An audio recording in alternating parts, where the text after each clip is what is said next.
Is College a Scam? Installment number 2. Now, the first one's on this channel. I invite you to check it out if you didn't see it. But where we left off, I was just starting my college career at the University of Central Florida.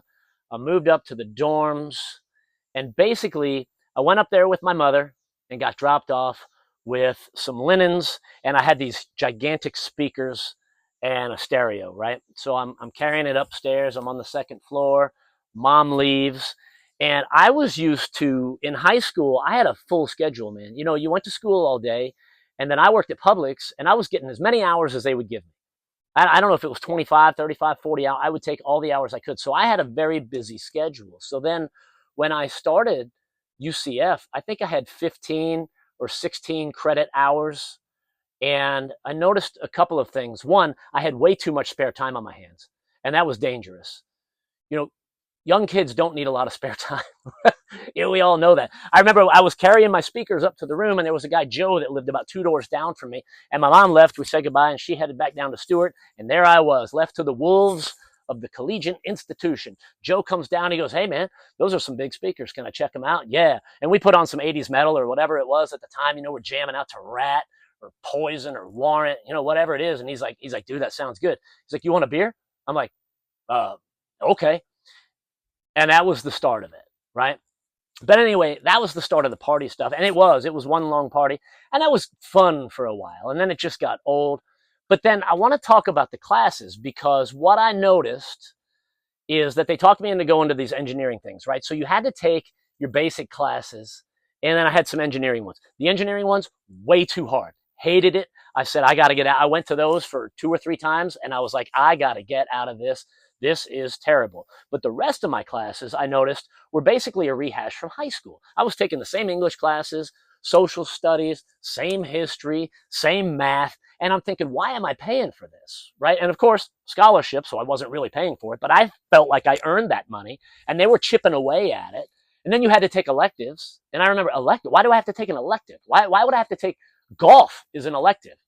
And they're like, well, we want you to be a well-rounded person, you know. And it was just so strange to me that I had to pay all this money, and they dictated what classes you had to take. And then that was where I started tuning into the machine a little bit, you know. And I'm going to the classes, and this all takes span over, let's say, the first 2 years of school.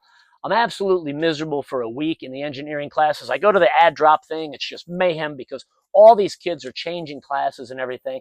I don't know what to do. So I start listening to these other kids that are just as dumb as I am and just as confused. And they're like, man, we're just going to go and take basic business classes. Okay, that sounds good. I like the idea of a business degree. Didn't sound too complicated. And then somebody told me, yeah, they've got this accounting 1 and 2 class because you're starting a little late. So you got to play catch up. So that accounting 1 and 2, it's a little bit more aggressive because it's 1 and 2 in one semester, you know? And I'm like, whatever, I'll do that. I'll knock that out and I'll play catch up and it'll be fun. I took that accounting 1 and 2 class for about 2 days and was like, the hell with this. Get me out of this. So now I'm not depressed, but I'm getting tired of this situation because I'm about 2 years into college and I'm not making any headway. I'm spinning my wheels. And I'm just not at a very happy place in life because I'm making no progress. And I'm feeling like I don't want to say a personal failure, but I really was just not feeling good about what was going on. And it got to the point where I would have an entire semester where I might take 1 class. You know, I might take 3 credit hours in a semester. Now, fortunately, I had jobs all through college because I had to, because I mentioned in the first one that I lost the Florida Academic Scholarship, right? That was news to me, by the way.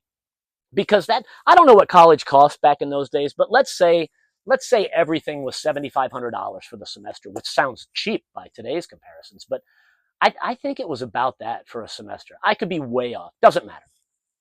I lost it. I go and I enroll in the second year of college, and then all of a sudden, I basically got a bill. And I go up to the administrator. I'm like, hey, no, I got a scholarship. And they're like, no, you had to keep a 3.2, and you got basically a 2.8 or a 2.9. So that added to the not feeling good about myself too. And it was just like, man, how could this whole thing be going more wrong? I was convinced this was the way to go. I was convinced I was doing the right thing, and I just felt miserable. But again, like I said, fortunately, I was always working. Work ethic was never a problem. And I just woke up one day, and a lot of you might have done the same thing, where you just wake up and you're like, you know what? I'm in a bad situation. And a lot of it is on me. I screwed up. Today is the beginning of the time where I turned this around. And I said to myself, I called up school, I made an appointment with the guidance counselor, and I told her, and she was such a wonderful lady at the UCF guidance counselor office. I wish I remembered her name, because she was one of the most helpful people to me throughout the whole collegiate process.